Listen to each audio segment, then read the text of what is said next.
prosecutor for the international have included all Africans. This is a decision of historic importance for the International Criminal Court, in that it is for the first time in the history of the court that the Security Council has referred a situation to it by consensus. You know that there has been one referral in the past of the situation of Darfur that was at that time not a consensual decision. And the presidency issued statements.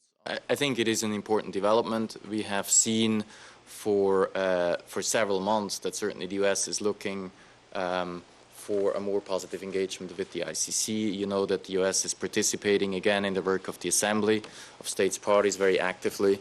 So there have been changes before, but certainly this is a very important step. Well, I don't think that this will lead to a ratification anytime soon, but that's really for the US to say, not for me.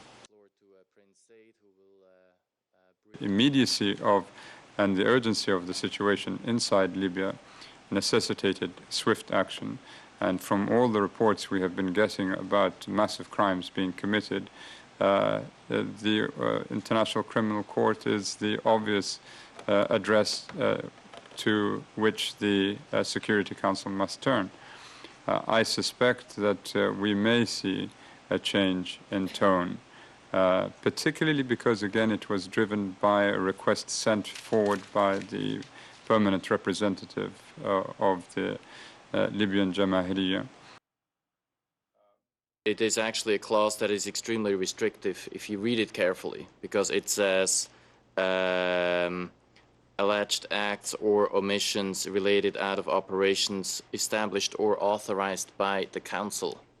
So if you are talking about people that are mercenaries on behalf of the Gaddafi regime, these people do not fall under this clause. That was a concern that a lot of people had, and that's not a concern that is applicable here.